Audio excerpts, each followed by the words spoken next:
Smart city പദ്ധതിയിലെ സർക്കാർ നീക്കങ്ങളിൽ ദുരൂഹത. കരാർ വ്യവസ്ഥകൾ ലംഘിച്ച ടീകോമിന് നഷ്ടപരിഹാരം നൽകാനുള്ള നീക്കമാണ് ദുരൂഹത വർദ്ധിപ്പിക്കുന്നത്. സർക്കാരിന്റെ ഭാഗത്തു നിന്നും പദ്ധതിക്ക് തടസ്സമുണ്ടാകാതെ നഷ്ടപരിഹാരം നൽകുന്നത് കരാർ വ്യവസ്ഥകൾക്ക് വിരുദ്ധമായാണ്. മുടങ്ങിയ സ്മാർട്ട് സിറ്റി ഭൂമിയിൽ റിയൽ എസ്റ്റേറ്റ് ഇടപാടുകൾക്കും നീക്കം. 10 വർഷത്തിനുള്ളിൽ 88 ലക്ഷം ചതുരശ്ര അടി കെട്ടിടവും 90,000 തൊഴിലവസരങ്ങളും വാഗ്ദാനം ചെയ്ത ദുബായ് ടീകോം ഇൻവെസ്റ്റ്മെന്റിന് 13 വർഷത്തിനിപ്പുറവും കരാർ വ്യവസ്ഥകളോ ഉറപ്പുകളോ പാലിക്കാനായിട്ടില്ല. സർക്കാരിന് 16% ഓഹരിയും ടീകോമിന്റെ മാതൃകമ്പനിയായ ദുബായ് ഹോൾഡിംഗിന് 84% ഓഹരികളുമാണുള്ളത്.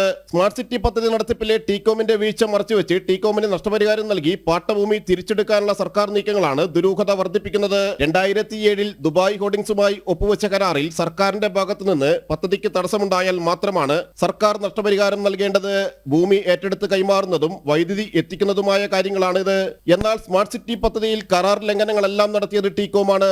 മാത്രമല്ല, നഷ്ടപരിഹാര കമ്മിറ്റിയിൽ ഉൾപ്പെടുത്തിയിരിക്കുന്നത് 2004 മുതൽ ടീകോം കമ്പനിക്ക് വേണ്ടി പ്രതിനിധിയായി സംസ്ഥാന സർക്കാരുമായി ചർച്ചകൾ നടത്തിയ സ്മാർട്ട് സിറ്റി സിഇഒ ആയിരുന്ന ബാജു ജോർജിനെയാണ്. 2017 കരാർ ഒപ്പിട്ട പദ്ധതിക്ക് 2013 മാസ്റ്റർ പ്ലാൻ തയ്യാറാക്കിയത്. 90,000 പേർക്ക് തൊഴിലവസരങ്ങൾ വാഗ്ദാനം ചെയ്ത ടീകോം ജോലി നൽകിയത് 7,000-ൽ താഴെ പേർക്ക് മാത്രമാണ്. 16% ഓഹരിയുള്ള സർക്കാർ തുടക്കം മുതൽ സ്മാർട്ട് സിറ്റിയെ സ്വകാര്യ പദ്ധതിയായി മാത്രം കണ്ട് അവരുടെ താല്പര്യങ്ങൾക്ക് വിടുകയായിരുന്നു. ഇതിനിടെ റിയൽ എസ്റ്റേറ്റ് താല്പര്യങ്ങളുമുണ്ടായി. പദ്ധതി ഭൂമിയിലെ 30 ഏക്കർ കൊച്ചിയിലെ ഫ്ളാറ്റ് നിർമ്മാതാക്കൾക്ക് നൽകാനായിരുന്നു നീക്കം. ദുബായ് ഇന്റർനെറ്റ് സിറ്റി കണ്ടായിരുന്നു ദുബായ് ഹോൾഡിംഗ്സിനെ ക്ഷണിച്ചുകൊണ്ടുവന്നത്. ജിജീഷ് കരുണാകരൻ, ജനം, കൊച്ചി.